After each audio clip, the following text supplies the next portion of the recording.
ಮೊನ್ನೆ ಇದು ಅಕಾಡೆಮಿ ಬಗ್ಗೆ ಅಣ್ಣ ಒಂದು ನಿಮಿಷ. ಮೊನ್ನೆ ಅಶೋಕ್ ಸಾಹೇಬ್ರು ಅಕಾಡೆಮಿ ಬಗ್ಗೆ ಹೇಳಿದ್ರು ಅದಕ್ಕೆ ಅಧ್ಯಕ್ಷರೇ, ಅದು ಮತ್ತೆ ಉತ್ತರ ಕೂಡ ಕೊಡ್ತೀರ. ಇಲ್ಲ ಒಂದು ಅದು ವೇತನದ ಎರಡು ಬೇರೆ ಬೇರೆ ಇದೆ ಅಂತ ಹೇಳಿದ್ರೆ ಶಿಷ್ಯ ಮುಖ್ಯಮಂತ್ರಿಗಳನ್ನ ಕೊಡಿಸ್ತಾರೆ. ನಾಳೆ ಮಾತಾಡ್ತೀನಿ. ಅದೇನಾಗಿದೆ ಅಧ್ಯಕ್ಷರೇ, ಅವ್ರು ತೋರಿಸಿದ್ದು ಸ್ಟೇಟ್ ಆರ್ಡರ್. ಅದು ನಾವು ಮಕ್ಕಳಿಗೆ ಯಾವಾಗ ವಿದ್ಯಾಭ್ಯಾಸಕ್ಕೆ ನೀವು ಧಾರವಾಡಿಗೆ ಬೆಂಗಳೂರಿಗೆ ಕಳಿಸ್ತೀರಾ ಅದಕ್ಕೆ ಶಿಷ್ಯ ವೇತನ ಕೊಡ್ತಾರೆ ಸರ್. ಇದು ಮೊದಲೇ ಇಂಥ ಒಂದು ಸಂಸ್ಥೆ ಲೋಕಲಿ ಇದೆ ಸರ್. ಅಂದರೆ ನಮ್ಮ ಕಲ್ಯಾಣ ಕರ್ನಾಟಕ ಭಾಗದವರಿಗೆ ಮಾತ್ರ ಅವಕಾಶ ಇದೆ, ಬೇರೆಯವರಿಗೆ ಅವಕಾಶ ಇಲ್ಲ ಇದರಲ್ಲಿ. ಸೊ ಆದ್ರಿಂದ ಅದಕ್ಕೆ ಶಿಷ್ಯ ವೇತನ ಕೊಡಬಾರ್ದು, ಯಾಕಂದ್ರೆ ಅಲ್ಲಿಂದ ಸೊ ಆ ಡಿಫರೆನ್ಸ್ ನೀವು ಓದಿರೋದು ಒಂದು ಸ್ಟೇಟ್ ಆರ್ಡರ್ ಇದೆ ಮಾನ್ಯ ವಿರೋಧ ಪಕ್ಷದ ನಾಯಕರೇ, ಇನ್ನ ಒಂದು ಸ್ಥಳೀಯರಿಗೆ ಮಾತ್ರ. ಸೊ ಅಲ್ಲಿ ಲೋಕಲಿ ಇರ್ತಾರೆ, ಅವ್ರದ್ದು ಖರ್ಚು ಕಮ್ಮಿ ಆಗುತ್ತೆ ಅಂದ್ಬಿಟ್ಟು ನಾವು ಶಿಷ್ಯ ವೇತನವನ್ನ ಕೊಡಬಾರ್ದು ಅಂತ ಅಲ್ಲಿ ತೀರ್ಮಾನ ಆಗಿದ್ದು. ಆಮೇಲೆ ಅದು KKRDB ಫಂಡ್ ಇಂದ ಕೊಡ್ತಾ ಇರೋದು ಹೊರತು ನಮ್ಮ ಸ್ಟೇಟ್ ಫಂಡ್ ಇಂದ ಅಲ್ಲ. ಸೊ ಆದ್ರಿಂದ ಅದು difference is between the state order and this time ಅಲ್ಲಿ ಗೊಂದಲ ಇದೆ. ಈಗ ಅಲ್ಪಸಂಖ್ಯಾತ ಇಲಾಖೆಯಲ್ಲಿ ಕೊಡ್ತಾ ಇದಾರಲ್ಲ. ಇಲ್ಲ ಸರ್, ಇಲ್ಲ, ನಾನು ಓದ್ನಲ್ಲ ಈಗ ಅಲ್ಲೇ ಅದು ಅವರು ಇಲ್ಲಿಗೆ ಕೊಡ್ತಾ ಇಲ್ಲ ಸರ್.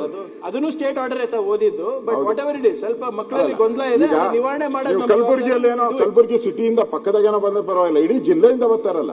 40 ಕಿಲೋಮೀಟರ್ 50-60 ಕಿಲೋಮೀಟರ್ ದೂರದಿಂದ ಎಲ್ಲ ಬರ್ತಾರಲ್ಲ.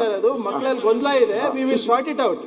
ಬಟ್ ನಾವು ಆಯ್ಕೆ ಮಾಡೋದಕ್ಕಿಂತ ಮುಂಚೆನೆ ಅದು ಸ್ಪಷ್ಟೀಕರಣ ಚರ್ಚೆ ಮಾಡ್ಲಿಕ್ಕಿಲ್ವಾ? ಒಂದೊಂದು ನಿಮಿಷದ ಮಾತು ಎಷ್ಟನ್ನು ಅವರು ಪಾಪ ಶಿಷ್ಯ ವೇತನ ಅಂದ್ರೆ ಏನು ಅಂತ ನಮ್ಗೆ ಅರ್ಥ ಆಗ್ಬೇಕು. ಆಯ್ತು, ಮತ್ತೆ ಅರ್ಥ ಮಾಡ್ಕೊಳ್ತಾರೆ. ಶಿಷ್ಯ ವೇತನ ಅಂದ್ರೆ ಏನ್ ಹೇಳಿ ನೋಡಿ.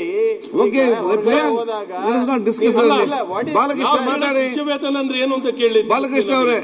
ಸರ್, ನಾನು ಒಪ್ಕೊಂಡಿದ್ದೀನಿ. ಅವ್ರು ಬೇರೆ ಉದ್ಯೋಗ ಮಾಡಲ್ಲ, ಅವ್ರ ಖರ್ಚಿಗೆ ದುಡ್ಬೇಕು ಸರ್. ಆಯ್ತು ನೋಡಿ, ಅಲ್ಲೇ ಇರಲಿ, ಸ್ಥಳೀಯರಾಗಿರ್ಲಿ, ಮನೆ ಪಕ್ಕದಲ್ಲೇ ಇರಲಿ.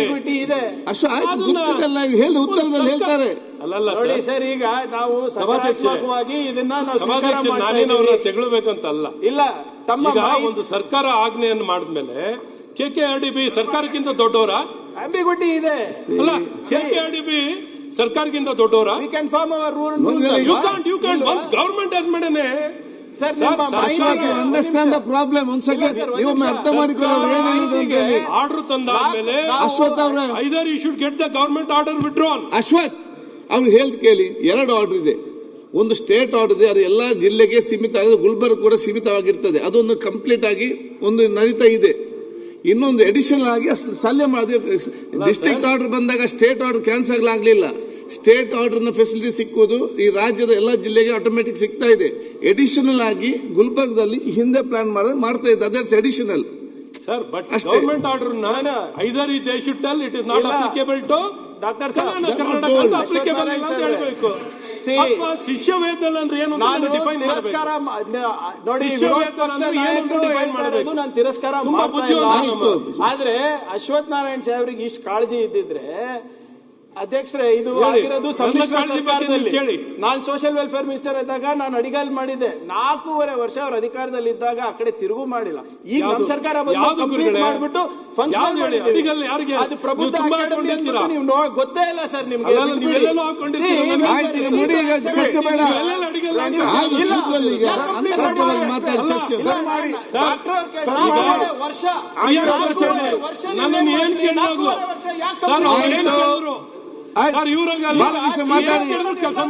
ಬಾಲಕೃಷ್ಣ ಮಾತಾಡಿ.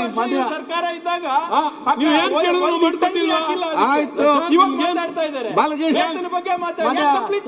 ಮಾತಾಡಿ. ಪ್ರಬುದ್ಧ ಅಕಾಡೆಮಿ ಅಶ್ವಥ್ ನಿಮ್ ಸರ್ಕಾರದಲ್ಲಿ ಯಾಕೆ